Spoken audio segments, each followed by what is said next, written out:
Here at the Giver Marketing Network, we don't leave you drifting out in space. We connect you to a coach who will help you build and grow your marketing business. Our process acts as a guide on how to connect with other businesses, maintain good relations, and establish a presence on the Giver Marketing Network. Each member within this collaborative group will have the opportunity to leverage your talent and influence, a true network effect.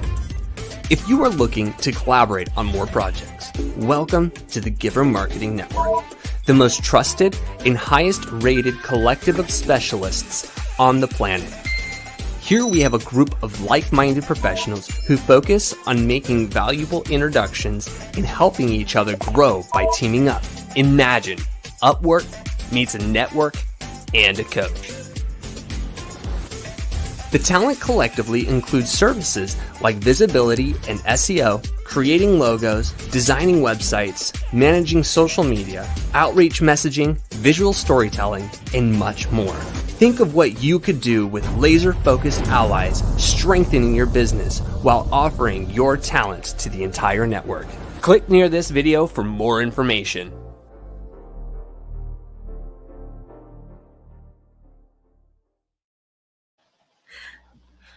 Hello. Think of what you could do connected to a network like this. I love being connected to this network. This is my favorite playground to play in. Welcome, Joel. I'm excited today. Are you excited? I'm excited. This is going to be a great day. The next hour is going to be a lot of fun. I'm really excited about this. Yeah, well, so hello out there.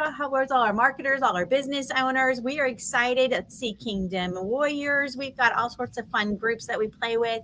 So I think we popped into Selling with Dignity. We're in Oh Yes, I Can. I mean, we're in all sorts of places now. So if you want us to broadcast to your group, let us know. We would love to broadcast and spread the love because we are all about this is the Tuesday marketing broadcast, and every week we do a new topic. And today's fun and excitement is.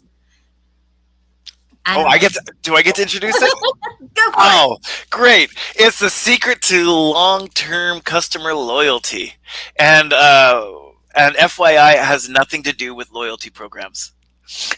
It might be a little smidge. Yeah.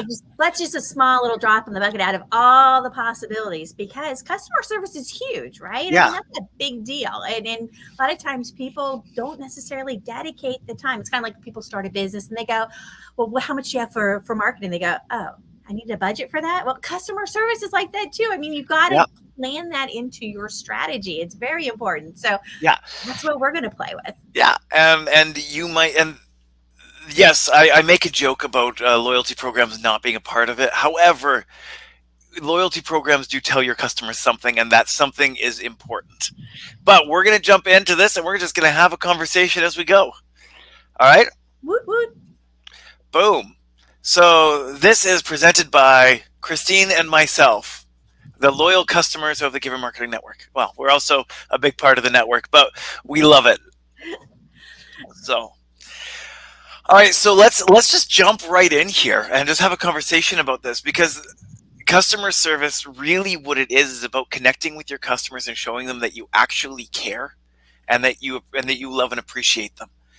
I heard, whether you like him or hate him, I heard someone say this about Trump, is that he genuinely loves people.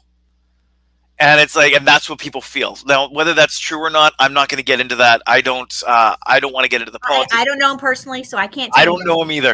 Right?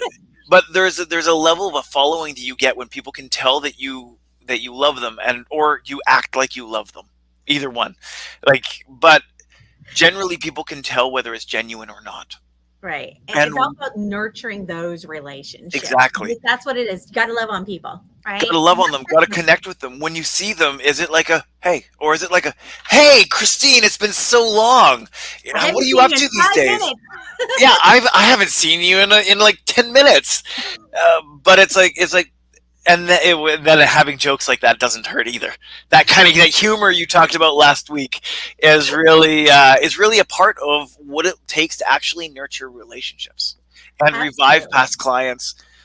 But all of this is that customer service. And if you can nail that, the rest just follows suit.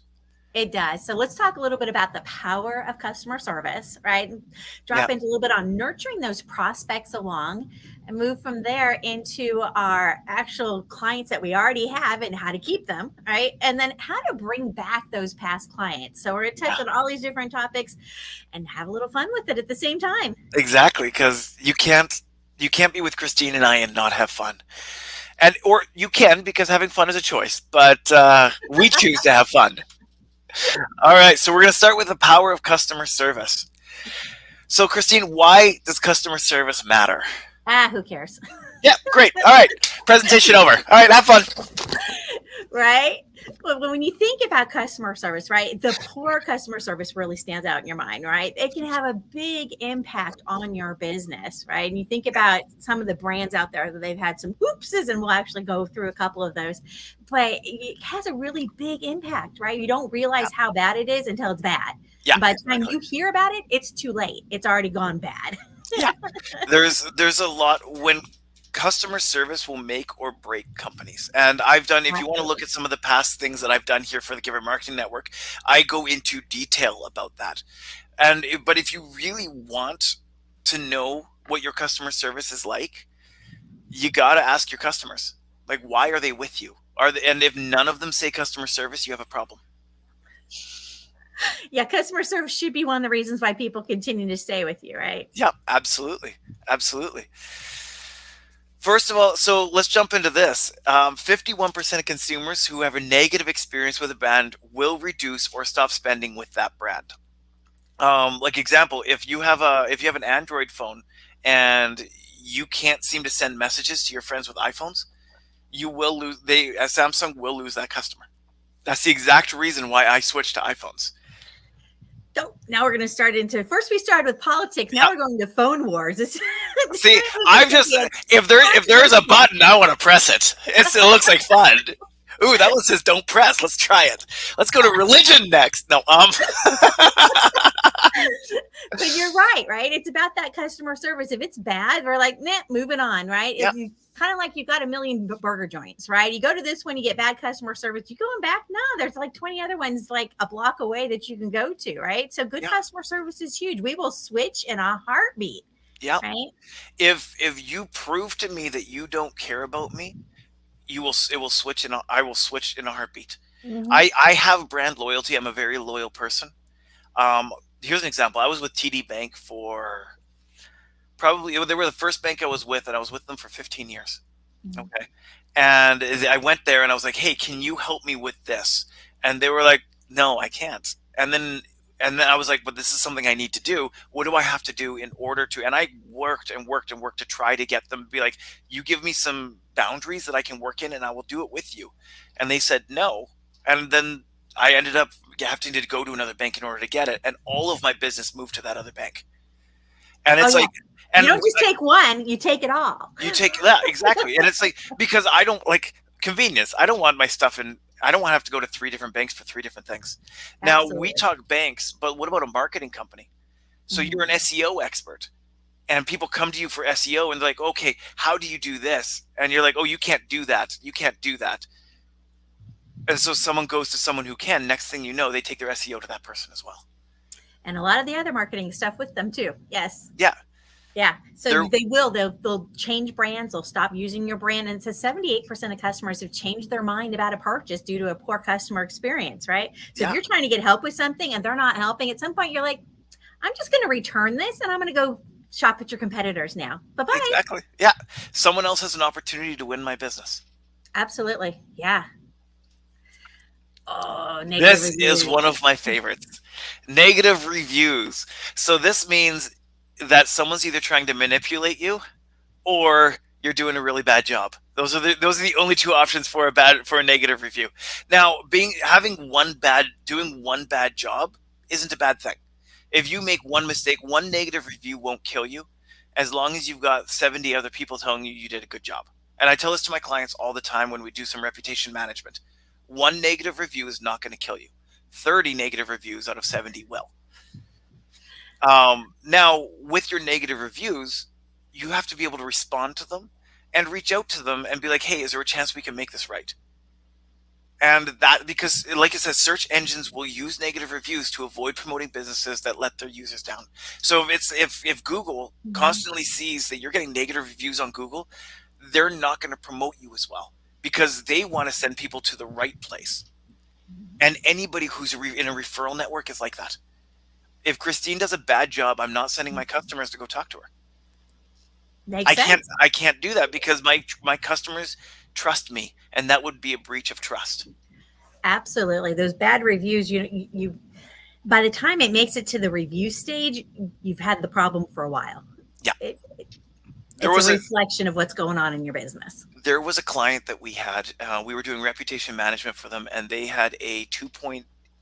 I think it was 2.5 or 2.8. I can't remember which, on Google reviews. Which, if you don't know, that's bad. That's really bad. Anything under 4 is really not good. And so we launched.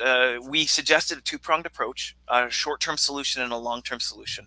The short-term solution was to reach out to the current clients and get some great reviews from them. That worked, and they were ecstatic with that. But the minute we started saying, "Hey, there's a long-term problem here, and we need to adjust that." That was when we ended up actually losing the client. And And I stand by that solution. Yes, we did the short-term thing. It took us 2 months, and we got them to a 4.1, which isn't bad, but isn't still not great. We got them to a 4.1, but the idea is that short-term solution by itself doesn't work, because in 6 months you'll be right back down where you were. You have to actually, and you got to I've fix done the this so problem. much time. You have to fix the problem. You have to fix whether it's a value problem or a support problem or a business. And some people don't like hearing this. Whether it's a business plan problem, Mhm. it could be any one of those things. However, if you've got bad reviews, your customer service is probably working too hard at the moment. And so you have to have the long-term solution and a short-term solution in order to fix it. I'm sorry, Right. I'm kind of all over the place with these, but No, I love this. And really, that's what it is, right? We start with they want an easy fix. And this is true for most business owners. This is true for most clients. We all want an easy fix, right? So, yeah, oh, you got my numbers up. Yay, problem solved. No, yeah, temporarily, right? You got to yeah, get in there and actually solve the real problem. Just caking on more icing on top of it doesn't solve the problem if the cake underneath is, kind of having issues. yeah. So, We always use that two-pronged approach. mhm. Always. Every time you come to Legacy, you'll find that we will give you a short-term solution, and then we will insist on that being done with a long-term solution. Yeah. And we've learned that we don't do the short-term without the long-term now. You can't, right? Yeah, Otherwise, there's no real solution in place, right? It just yeah. continues to be bad. So that's not good. All right. So Well, negative reviews is important, but we also have decreased customer retention, right? yeah, So 64% of customers said they'd find another company to do business with. The company doesn't provide good customer service, right? yeah. Bye-bye. Is it bye, Felicia? Is that right? So and after more than one bad experience, about 80% said they're like, yeah, no, we're gone. Right. Yep. Once you've upset somebody and they've left you, you're going to have to work really hard to get them back. And if you do this properly, you will gain a client for life. Mhm. This part where 64 said they'd find another company to do business with if the company doesn't provide good customer service, if they complain and you actually go out of your way to make that one person happy, you will create an evangelist for your company for life. But what you have to do is you have to look at this as, it's not like they hate me. It's like they had a bad experience, but they're letting me know, which means that I have an opportunity to fix it. Bingo. And that is so important, because otherwise they're just like, not happy, gone, I'm out of here. And you don't have a chance to fix it. Those are the ones that you hate, right? Because you can't get to win them back. You can't have a conversation. You can't solve the problem. It's too bad they've already gone, right? Yes. So if you can, this is your opportunity. They're giving you feedback. Don't look at reviews as a thing where they're just whining and complaining, right? This is an opportunity to get to know your customer better, to see what they need, how to solve their problems, right? So this is an opportunity.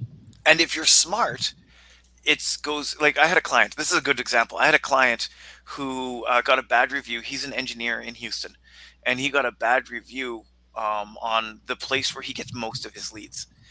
And he was like, this is going to kill me. This one review, he had 70 good reviews and he had one bad review. He's like, this is going to kill me. And I'm like, no, not if you deal with it properly. Mhm. And I was like, if you let me handle it. And so what we did is we answered the review so that everybody saw, hey, they actually want to do better. We took responsibility for what happened. And then we called them up and said, hey, can we give you a free 15-minute conversation with our engineer that can just do a design review for you for free and let you know what you want to do. And that person ended up becoming a long-term client. And it's like, why? Because they told us there was a bad thing. And then we went and we didn't hide that we did something wrong. It was a mistake. It wasn't purposely done wrong, but we didn't hide it. We fixed it. And then we created a process to fix it in the future for everyone else. And then we offered them a short-term solution in order to get them to take that review down. And they ended up actually changing the review to a 5-star review. We love that. But that's what reputation management will do. It will, because somebody's actually paying attention, right? Exactly. Yeah. Crazy talk. Yeah. Who knows? Someone actually paying attention, not being negligent. Right? The cost of neglecting your customer service, right? Organizations risk losing, you see anywhere from 1.6 trillion to 3.7 trillion, those large companies, due to bad customer experience, and they're just gone, right? You got to put a lot of effort in. So pay attention. This is a big deal. It really is. Yeah. I'm just curious. I'm thinking about this out loud. I think this is the same amount, that 1.7 trillion or whatever it was. I think that's the amount that Apple is owned. Like, that's how much Apple is worth. So think of the entirety of the US is losing the worth of Apple every year due to bad customer service. Which sets painful. The bar really low. If you want to jump in and have good customer service, you can wow people very easily now. Absolutely, because it's we have certain expectations. If you're not meeting those expectations in customer service, you're not going to win our loyalty, right? No, you're not. And this word of mouth is huge, right? So 74% of consumers consider word of mouth a crucial factor influencing their purchase decisions. Now, when you think about it, right? Before you go to a restaurant, you check the reviews, right? Before you buy something expensive, you check the reviews, right? So we're sitting there and we'll do all this research, right? Word of mouth is an important part of your business, whether or not you realize it, right? One of the things I love, let's just talk about, can we talk about the positive word of mouth for a minute? Yes, please. Because we've been in the negative for so long. I don't like talking about the negative if I can avoid it. So before this broadcast, Christine and I were actually talking about a subscription box that I love, and how they are basically giving away a single box for cheap, and they were like, "Hey, give this to one of your friends if you like us." And so I said, "Hey, Christine, I love this." I gave her all of the downsides of the box. And then I said, but they're giving it to you for your first box for $20, so you need to take a look. Because I refuse to say everything's fine and dandy. And then I gave it to her, but I told her how much I like it and why I like it. Mm-hmm. And this particular thing here, they might gain a customer. I don't know whether Christine is actually going to go sign up or not. But they might have gained a customer simply because of how well they've treated me. But really, the big one on that is saying, we'll give you this, but you can't give any more away until the first person purchases. That was the trick on this one, because now you have to talk to me about it. You can't just send it and hope that maybe I might click it or open it. No, you had to actually have a conversation and say, I need you to take action on this. If you're okay with that, then I can share it more. But if you don't, then I can't share anymore. And so now it's on me. Now I have to own that and be like, all right, I'll check it out. I'll go click on it, Joel. I got you. Right. Even if it's only $20, whatever it is. But that was a really slick way of getting that, because now he couldn't just send it. He had to actually talk to me about it. Yeah. Right? And I said, word of mouth. And it's no longer a link I can post on social media being like, hey, if you guys want, look at ButcherBox. It's not like that. It's sitting there going, okay, Christine, is this something do you even eat meat? like, let's start with that question before we ever move forward. And so what they've done is they've actually created a word of mouth movement for their brand. Brilliant strategy. Absolutely. I love that strategy. I think that's and I might recommend that strategy to some of my clients in the future, to be fair. Oh, absolutely. That's the best thing about this is you get to borrow methods that you like when you see what Yeah. someone else is doing. Like, I want to put that in my business. Yeah, exactly. Now, This is my favorite. This is fun. Okay, here's just a couple of different examples of things where large businesses have gone, whoops. Yep. So I just want to take this section because this is my favorite. So in 2008, it was the year after I graduated. So don't judge me for how young I am.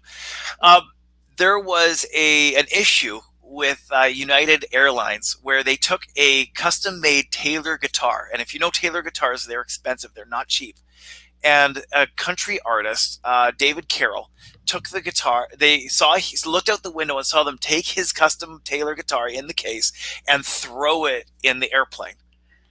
And if you know anything about guitars, that will ruin the guitar.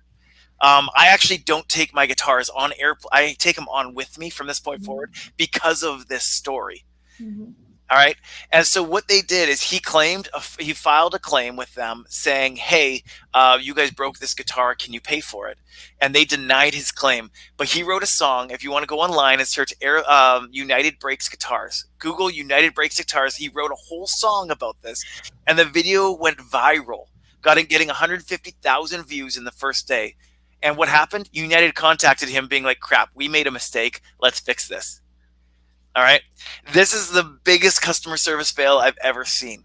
I was part of a company, and they had a very strict refund policy. And there was this influencer. I'm not going to say who it was because I actually highly respect this influencer. And he called my customer service team, and my customer service team put him on hold and came to me asking me like, hey, this is what's going on. And it was kind of a weird situation all around. And they were like, can we give him the refund? And I was like, oh, that name sounds familiar. And so I just did a quick Google, and I found out that he has about 200,000, 300,000 Christians that follow him. And I was like, do you know what? I don't think this is someone we want to take risks on. And so we were like, let's just refund him. All right. When you have one bad mistake can kill your entire company. If say someone did that to Taylor Swift, right? What would happen to their brand? You'd end up in another Taylor Swift song. Yeah, and all of a sudden they got a whole album about the breakup with United. No, I'm just kidding. Not even Kelsey could fix that one. All right, the next one is Verizon. Do you want to take this one? Because yeah, we'll hit some of these a little bit faster. But this one, somebody's father had passed away, and she's trying to cancel his cell phone service, but she can't. They're like, oh, well, do you have the PIN number? Right? No, I don't have the PIN number, and I can't ask him. Right? So they keep billing her, and she finally had to go to the press and be like, hello. Right? I mean, sometimes you have to put on the customer service hat and say, does this make sense? Yeah. Am I causing more problems for my clients than it's worth? Mm-hmm. Right? And sometimes we get into, especially the larger organizations, where sometimes people don't have the authority to make decisions that they need to make, right? Sometimes they need to go up the line with it and get permission, like they did with your example there. But what you need to do with this is you need to have a process in place that says if something doesn't feel right to you, I need to have a process in place in order to fix it. So in this situation, sitting there, a customer service agent would be like, hey, do you have a death certificate for me? Can you email me a death certificate so that I can kind of get this on the road for you? That's all they needed to say. Proof, right. Go into the top, and it's done in 30 seconds.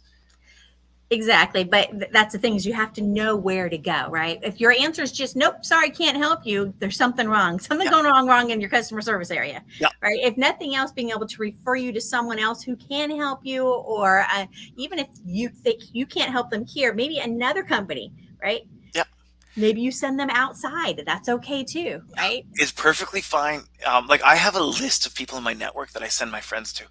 That I send anybody to. If I'm like, I can't help you, I think you need to go to Christine and talk to her. Or so if you're looking for you're trying to figure out your business a little bit better, my friend Stephen Monday from Japan, I will send you to him any day. I love him because he's so good at. Anyways, we don't have time to talk about that. We got to keep going. So other epic fails, right? Charter threatened to fine the tornado victims if they couldn't find their cable boxes. You ever thought about going through, the tornado aftermath and try and find somebody's cable boxes? Yeah, sure. It's like, and the opposite of this is that now you look at Starlink on the other side during the aftermath of Helen, of the hurricanes that hit Florida and North Carolina. What they did is they're like, here's our product for free for 30 days so you can get in contact. Who do you think they're going to go with after the 30 days? Right. Are they going to go with Verizon or are they going to go with Starlink? They Absolutely. they're going to own North Carolina after this. Exactly. And more recently, many of you have heard of Canva, and they raised their prices recently and had a huge backlash. They're like, oh, and then you can do Teams, but then Teams is going to cost you this much and this many people. And it ended up making the prices go through the roof. Well, it was so bad. They had so many customers quit that they actually had to instigate a comeback campaign. And if you already canceled your account, this is what you can do to reclaim it. I mean, there was this huge explanation on what you could do because they were trying to get those customers back. That did not go well like they thought it would at all. No, It's like, ouch. I So understand. it happens. Like sometimes you have to sit there and go, okay, our prices, our profits are not where we need them to be. Everyone understands that, especially when you've had 8%, 12%, 15% inflation over 2 years, 3 years. We understand that. However, if you look at it and say, what is this going to look like and how can we do this? How can we roll this out in small increments? Or how can we roll this out in a way where all new customers are this, all old, like there's 10 or 15 different ways you can do it. Right. Are you going to Besides grandfather just people? saying- What are you going to do? Right. There's options. You got to explore those options. Yeah, It's all about retaining the relationship, right? And if they Absolutely. feel like all of a sudden you've tripled the cost of something overnight, they're like, even if you warn them ahead of time, tripling the cost on anything is going to get a really strong reaction, right? yeah. So that was my favorite section because I'm a customer service person through and through. So I'm gonna kind of push on Christine for this next part here. Okay. All right. So we're talking about, these are prospects, right? Let's talk about nurturing those prospects. So we can see that customer service is a huge issue in businesses, right? It can make or break. But let's take a closer look on how to nurture those prospects along, because the idea is to build those relationships and bring them in, right? Yeah, absolutely. So we want them to be clients, right? So when you turn your prospects into clients, right, we're looking at personalized communication, right? Because we all want to feel loved and acknowledged, right? Value-added services, social media engagement, exclusive offers, educational content, personal touch. These are all just different ways that you can help convert people from the prospect phase into that client phase by showing them that you love them, right? Yeah. That you know them and you want to help them. So as we just kind of tootle through these, right? So personalized communication in your marketing, make sure that you are addressing prospects by name. There's a spot in there, right? When you send a text message and you've got one of these softwares, right? Text message, emails, all that kind of stuff. Insert the little token, that insert name here. Okay. And I just jump in there. If you've got that, don't use first name. And so it's not like, hi, Christine Deane. Da-da-da-da. It's like, no. Hi, Christine. First names are good. Yeah. The days of hi, Mrs. or Mr. So-and-so, right? Those are kind of gone. We're a little bit more casual now. So I had a customer service agent, sorry, not a customer service, an appointment setting agent who would always say, hi, Sir Joel, or hi, ma'am, Christine. And I'm like, okay, first of all, in my training, I was like, you need to drop that. You're not allowed to do that anymore. No sirs, no ma'ams. No sirs, no ma'ams. Unless you're in the South, and then ma'am's okay. Call them by their first name, okay? Absolutely, right? Language that you care about them, specific needs, right? Personalized things. There's also with the campaigns now, they've got options where if-thens, right? So if they open this, that means they probably like the topic, right? And send them more on that area, right? So pay attention to your customers' needs. And you can see their areas of interest by paying attention to the campaigns. Which ones are they more likely to open? If they didn't open any things with this title, well, then that's not a subject they're interested in, right? Yep. Sell them something else, right? Pay attention to what they're opening. It's really easy to do nowadays with the marketing. And if you want to see someone doing it good and bad, just look in your email tomorrow. There you go. Which ones have you not opened? Which ones have you unsubscribed from, right? Yeah, exactly. value added services. So offer complimentary resources. So you're trying to bring people over. I was just talking to somebody earlier. They do a webinar. So they do a free webinar every week. Oh, kind of like Giver Marketing. We do a free webinar every week, right? Draw in your people. And then they use that to upsell a program that they have that's a class, a larger, like 8-hour class at the end of the month. And then based on that one, after they've got a low price point, now they bring people in for a higher price point after that, because now they've spent 8 hours with you and they love and adore you, right? Yep. So that's the idea, is adding those values and moving them from that prospect phase into a low cost item, into a more expensive item, right? The idea is to start bringing them into that ecosphere. Yeah, exactly. Social media engagement, love playing there, right? Comment, share, like, right?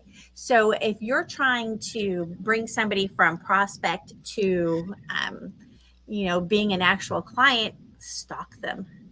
This is for like more of the small, intimate kind of businesses, rather than it's like e-commerce, mass to many, right? Yeah. Think if you're going after somebody specific, you want to pay attention to them, be the first one to respond on there, kind of get them, have a conversation with you. They're going to notice that you always go in and you're always responding and making thoughtful comments, right? You never know. They might reach out and say, hey, thanks for noticing, right?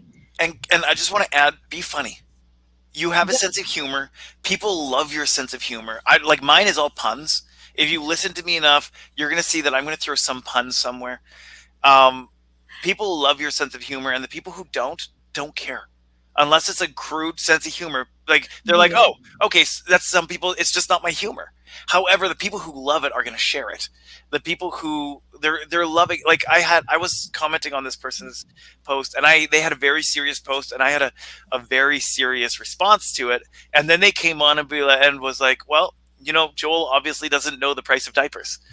And it was just a little dig, but it was real. But it was like, you know what? That's fair. That was fun.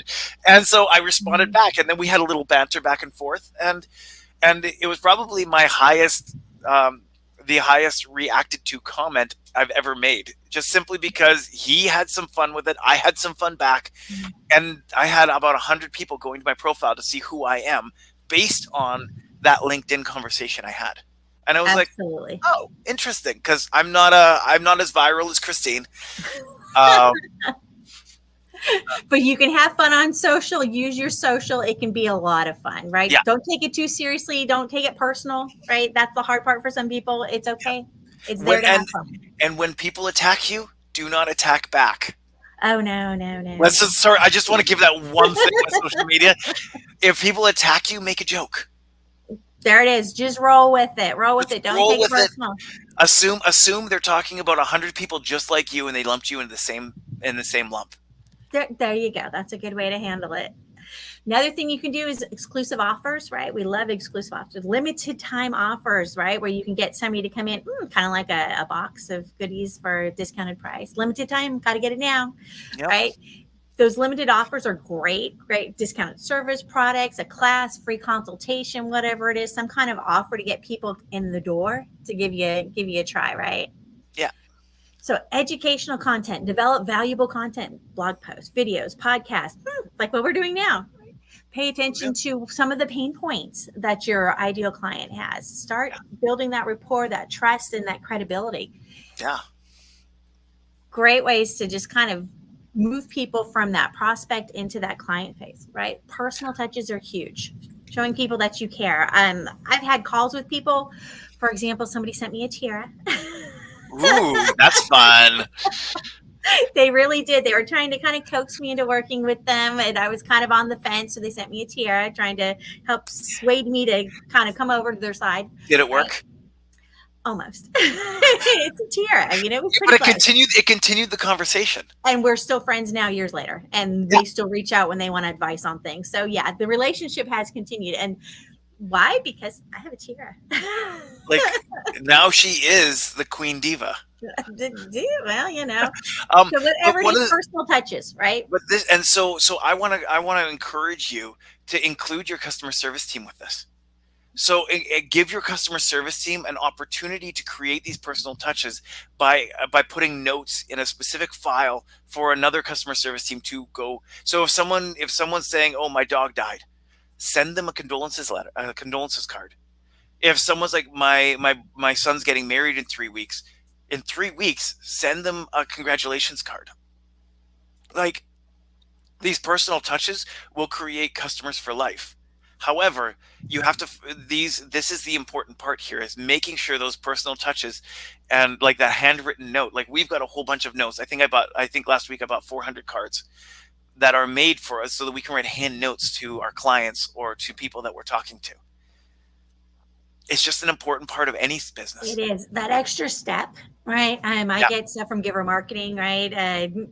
Congratulations or happy anniversary, right? So those personal touches, right? They make the difference Yeah. between the companies that don't, and you just feel like a number. Yeah. It just means someone cares. That's all. Absolutely. We talk about the importance of follow-ups, right? So keep those conversations going. You're building the trust as you go, right? Addressing any concerns, right? Helps stay top of mind when you're doing the follow-ups. You know, Yep. you want to stand out from the competition, because if they're not doing those hand touches, right, those personalized, then that sets you apart from everyone else. And So there's not many people doing that. absolutely, right? And increase the conversion. So if it takes 8 to 12 touch points to convert somebody, right? And so many people are like, they try once, okay, done, moving on.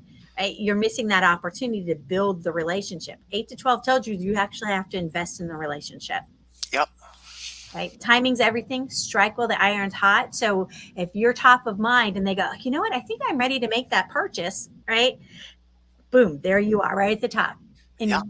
you're shortening that sales cycle, right? Because they're building confidence with you. So rather than it taking them 6 months to research something, they've been talking to you, they've been getting dripped emailed on you, they've been getting maybe ads coming their way. They're starting to get a feel like, oh, I know these people, right? The easiest way to shorten a sales cycle is being personable and friendly. I find something that you connect with them with. Like Christine and I, we both eat meat. Now, Christine and I aren't clients for each other, but we've created a friendship over the last, year and a half, 2 years has it been? I don't know. It seems like I've known you forever. Where we sit there and I send her pictures of my daughter, and she ogles over them, and Yeah, grandbabies. I mean, yeah, and it's like grandbaby's age. but we found a connection point for us, and that will shorten your sales cycle immensely. Like, I have a friend of mine that I'm in connection with, and he is a consultant for businesses just like mine. And we found out that we were both pastors at one point in time, and so we talk about God. Probably 15 minutes of our 30-minute conversation is talking about God. That's and so there is, and now I've maybe had like 3 meetings with him, but I feel like we're so tight that where else would I go but him? Shorten your sales cycle by touches, yes, but by connecting and finding a sports team that you both follow, or bug people by putting Dallas Cowboys stuff up. It's great. Right? It's all about building those relationships, right? It's going to improve your customer satisfaction, because then they feel like you're a friend. They're someone that they know. That's huge, right? Yeah. So that's talking about all about prospects and moving them from that prospect phase into, right, the actual like purchase phase, right? So now what do you do? So I just wanted to highlight Sandy, just say hi, because she said she loved it enough to send a comment. So thank you, Sandy, for that. Absolutely. But she's right. She's right. That's a relationship building transcends personal to professional, and if you can match that personal, if you can connect on a personal level, you might not get the sale because it doesn't, but you will definitely have the relationship. Absolutely. So we've now moved them from the prospect into the client phase, right? So now you've got clients. How do you keep the clients, right? And so here's a couple of hints on how to keep your clients, right? So delivering exceptional client experience, right, builds that strong relationship, generates referrals, which is awesome, right? Because you don't have to hardly work for those at all. Yep. Establishes that strong reputation in the industry. So you really want to keep those clients along, right? So here's a few client satisfaction tips, right? Yeah. Set clear expectations. Oh my goodness. This is one of my favorites. Just because if nobody knows what the expectations are, now we're disappointed, right? So be realistic on what those expectations are. Do we have time for me to use an example? Go for it. Okay, there was a friend of mine. Actually, no, he's an acquaintance. He's not a friend. And he was doing like a Juma juice kind of stuff. Do you guys have that here? Booster juice, Juma juice, Java juice. Anyways, they were like a Fruit smoothie juices. juices. They were smoothie juices in Texas, and then COVID hit, and he shut down his entire operation. He had 4 or 5 stores, and so he had to shift right away to making these to go things that they could sell in restaurants, not restaurants, in grocery stores and stuff. And so he went to a marketing company, and he had about 10 or 15 grand left in his business because everything just crashed, and he tried to build it but just couldn't make it work. And he had about 10, 15 grand, and the marketing company said, okay, you give me 4 months and 10 grand, and I will have all of your product gone. And he was like, done. So he signed the check, 10 grand, and at the end of the 4 months, nothing happened. No, not one unit sold from this marketing company. And so he went back to the marketing company. He's like, what happened? This is what you promised. And they were like, oh, this happens sometimes. And he was like, it happens sometimes.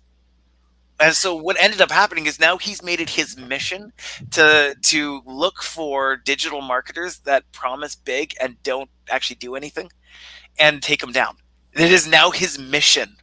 And so what they did is they created an enemy who is now building a following in order to take down companies like them. When you set clear expectations and you underpromise and overdeliver, at that point you will create a client for life. But if you don't, you will create someone that might try and take down your entire industry. That's a great example, though. He is now he is in the digital marketing space now, because he's like, I can't have people doing that to anybody else, any other small business. Yeah, that under promise, over deliver is huge, right? Clear expectations, let people know what's going on. Otherwise, we get really upset. Go figure, right? Who knew? Right? We don't like to be lied to. Who knew? Right? How crazy is that? Talk about destroying trust in the relationship, right? Yep. Big time. Right. So we talked about personalizing the experience, the check-ins, right, with your clients, see how they're doing, progress they're tracking. I know I had a client that needed to skip an appointment. They're like, I'm crazy. I have this conflict. I can't do our normal meeting. And I'm like, no problem. Let's check in on this date, this time. We can shift, right? But I'm still checking in, right? You're always checking in to see how they're doing, right? Offering additional resources and support and celebrating their successes. Okay. Can I just Christine does this amazing, celebrating client successes. One of the things, because if you notice, if you watch her LinkedIn, every once in a while she'll post something about this amazing, and my mind's blanking on any of them, but I've seen about 4 or 5 of them where I'm like, this is amazing what you've done here. And then she will do a quick outline on the business and what she thought was amazing about it. And so, like, I know that she does some work for veterans in Houston, Dallas. I can't Dallas remember. area. Dallas area. And so she'll be like, you need to look at what they're doing. You need to support them because they're so amazing. This. And when they get a success, she celebrates it publicly. Oh yeah, like we were just featured in a Veterans Magazine at Ease. Veterans Magazine, the Veterans Ranch was featured there, so I had to put that up there, of course, right? Exactly. Celebrate successes. Big time. I love doing that. That's one of my favorite things to do, right? So being proactive, responsive, constantly. We talked about improving and adapting, right? When the client says something, you're like, oh, okay, let me fix that, right? This is how you keep those clients coming back, right? Show the appreciation that you, I had a client that did a whole VIP party for their VIP clients, and everybody came to dinner. They did singing and dancing and magicians and all sorts of stuff for VIP clients, right? So things like that keep them coming back, right? Keep them as clients, right? Deliver surprise and delight. So if something just spontaneous, like if you ever gotten oh, it's your birthday, here you go. Here's a special discount or buy one, get one or something. They're like, oh, yay, thanks. Yeah, absolutely. Yeah, lots of fun, right? Creating that sense of community. I love community. So when you can build that community, Magi, Dustin Stout launched his Magi community on Facebook. Ooh. So now you can hang out with other Magi users, right? So that keeps them together, helping each other. So now they're not just talking to customer support, they're helping each other, right? Which then once again keeps your brand loyalty going. Right? Yeah. Big time, and provide measurable results. So whatever it is that you're doing, right, show them that you're really doing it. Figure that out, whatever that is. And this number 12, this goes right along with under promise and over deliver. Your measurable results, give them, like when we did appointment setting, we promised, I think we promised 25% of the leads using our system would turn into meetings. And one of our clients, we went all the way up to 80% was what we delivered. 80% of the leads he brought in, they were hot leads. That's not for everybody, but 80% of the leads he came in, I promised 25. 80% of the leads that came in, we booked into meetings. Over deliver right there. There it is. Provide measurable results as well. We love that. Absolutely.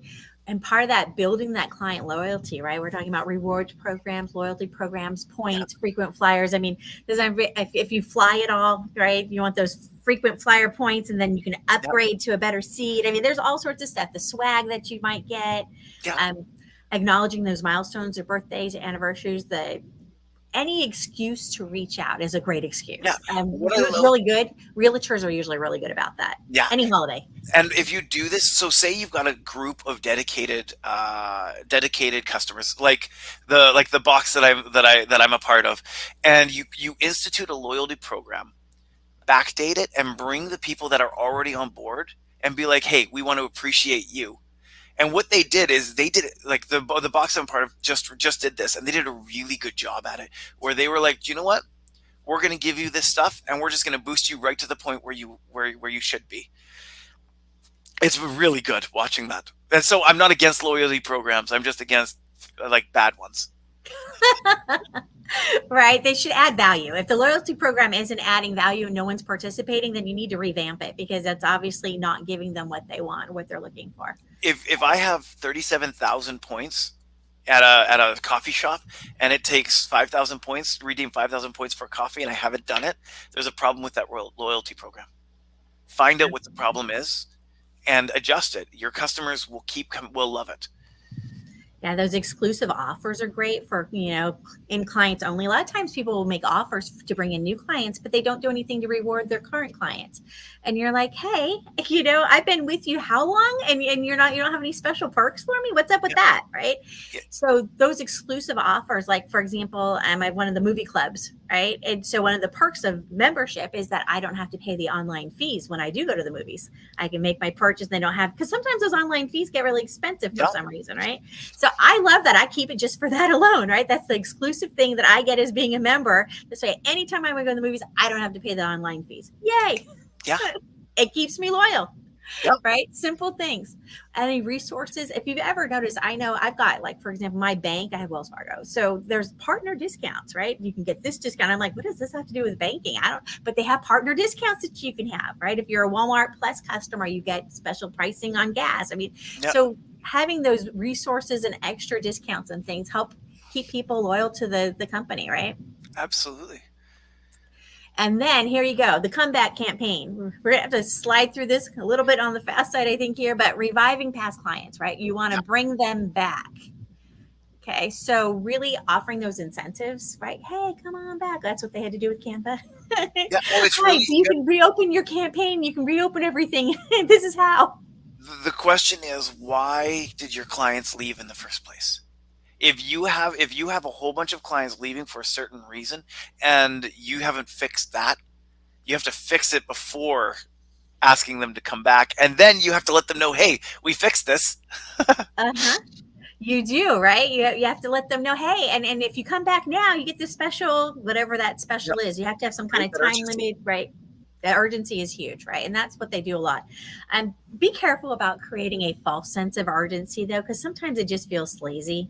Right. So you got to know when and how to use it, because there's times I'm like, oh, do this now or else. And I roll my eyes. I'm like, moving on. You just irritated me. Go away. So true. That's right? So true. Yep. Big time. Yeah. So there's what you just mentioned. Ask for feedback. Find out what's going on with them. Right. Let them know, hey, product update, we're now offering what you wanted, right? So the exit interview, a lot of times when you go to say, oh, you're going to unsubscribe from this email, why? Right? Yeah. And it'll give you the reasons. And if like a ton of people are unsubscribing because you're just too many. You're like, okay, let me look at how many emails well, obviously what I'm sending is not adding value because it's just irritating them, right? So use that as an opportunity when they do unsubscribe from something, as part of the exit interview, like if you were leaving a job, why are you leaving us, right?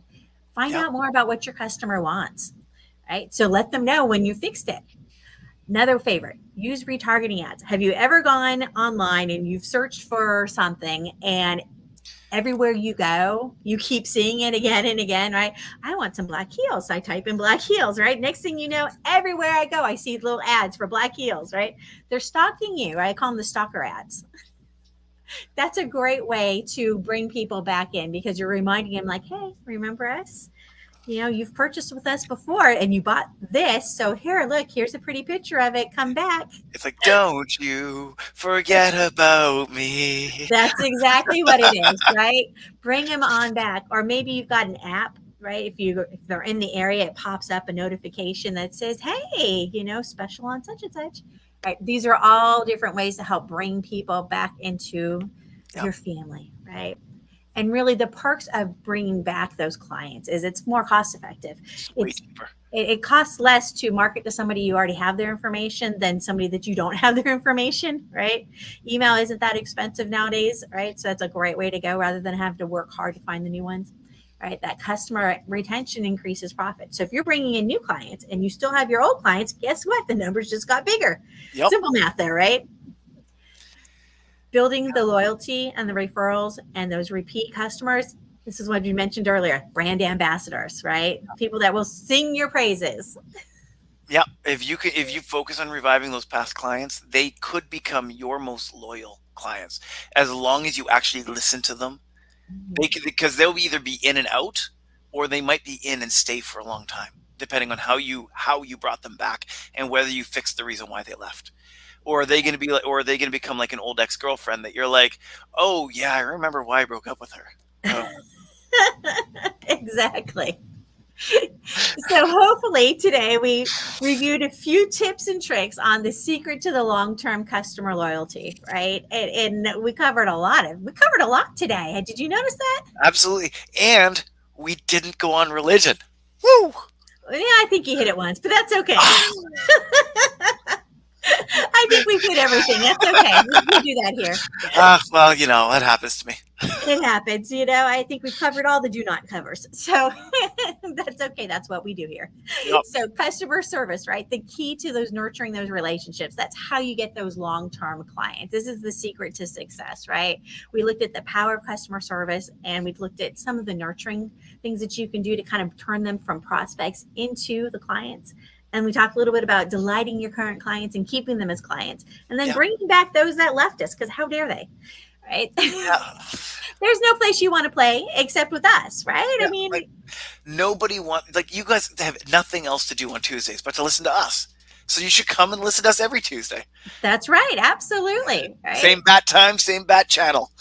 That's right. That's what we do, right? And if you want to have a conversation about customer service, right? Use that little QR code, pull out your phone, right? Yep. And book an appointment with Joel or I. We love talking about this kind of stuff. This is fun, right? This is our idea of fun. So get on a call with us and then ask us some questions. And if you want us to dive in and take a closer look at what you're doing, right? Let's have some fun. Let's get your customer service where it needs to be. If you're not getting the reviews that you're looking for, if you're finding that people might buy once, but they don't come back again, maybe you need to put some systems in place, right?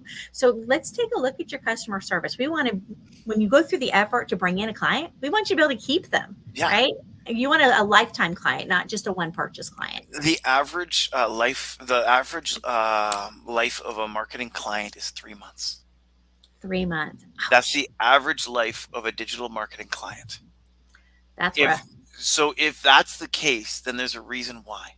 And I'm not saying that everyone's like this. I know some digital marketing companies that, like I believe Joel Snyder, part of our network, he keeps them for an average of 1.5 years, 2 years, I think. And there's some that he's got a lot longer. But the idea is if your average is 3 months, then you need to talk to Christine or I. Right. The idea is to build that loyalty. And sometimes it's because you've solved the problem, right? Sometimes you just need somebody for a little while to come set something up. If you're like, I don't have a customer service program at all, I don't know, right? I mean, clients, they do stuff and then they move on or something. If you don't have anything that you can refer to, right, for customer service, you might want to have a conversation with Joel, right, about what do I need to put in place? I've never even thought about this, right? Yeah. Sometimes it's just a matter of tweaking a few things. Sometimes it's a matter of actually putting a program together. So this is fun. We love this kind of stuff. So if this is you, come hang out with us and come have some fun with us. We'd love to have a conversation with you. Yeah, we'll book an appointment. And if there's anything in the customer reputation management, customer relations, I would love to have a conversation with you. And if you want, book something on Christine's, and then we'll have both of us.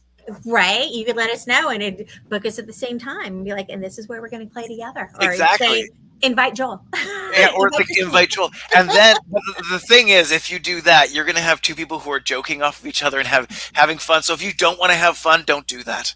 Yeah, that would be bad. Yeah. But if you want to have fun, book us both in a call. Let's have a little bit of fun, and we'll see how we can help you. Absolutely. I believe business should be fun. That's my philosophy on it anyway. Well, if you're not having fun, why are you doing it? Like you may as well just go get a 9-to-5 job at Microsoft and let them suck your life away. There it is. Well, so hopefully, we only stole an hour of your life today. Hopefully you learned something that was useful. This is the kind of stuff we like to have fun with. So play with us. We're here every Tuesday, same bat channel, same bat time, right? Come hang out with us. And then, tomorrow, I love Wednesdays. Wednesdays is networking for marketers. So don't be a lonelypreneur. Marketers tend to have very specialized area of expertise, right? So if you can bring us all together in one room, we can kind of talk about things and how to help each other, how to white label each other, how to, just raise the tide for everyone. And so really, that's the heart of the Giver Marketing Network. That's the reason why both Christine and I are still here at the Giver Marketing Network. It's because the idea is let's all work together and let's find success together. Absolutely. And that's also the heart of, and you don't even have to be part of the Giver Marketing Network to join tomorrow. So if you're a business, if you're a marketer, if you're a high school student that just wants to have fun, okay, maybe I went a little far there, but the point is everyone is welcome, and Christine is fantastic at moderating it. So join us. We mostly bring our marketers there, but the business owners might pop in sometimes. They've got a question, they wanted to learn something. I'm like, come on, hang out with us. It's okay. I don't stress. I don't kick anybody out unless you're not nice. You have to be nice and you have to smile because we have fun. All right. So on Wednesday, that's why you kicked me out. I'm kidding. On Wednesdays, we have the Networking for Marketers. It's at 8 a.m. Pacific, 11 Eastern. I'm in Dallas, so it's 10 a.m. my time. But go register at givermarketing.com/networking. Register once, save the link, and come hang out. This is our give back, right? This is our opportunity to interact with the marketing community and business owners. And this is a completely no-cost event because we just want to help everybody. That's kind of what we do, right? Well, we want to give. We're the Giver Marketing Network, not the Taker Marketing Network. Absolutely. Right. So come hang out with us. Hopefully you can join us tomorrow. And if not, we'll see you next Tuesday for another broadcast for the Tuesday marketing broadcast with the Giver Marketing Network. We'll see y'all soon. Have fun.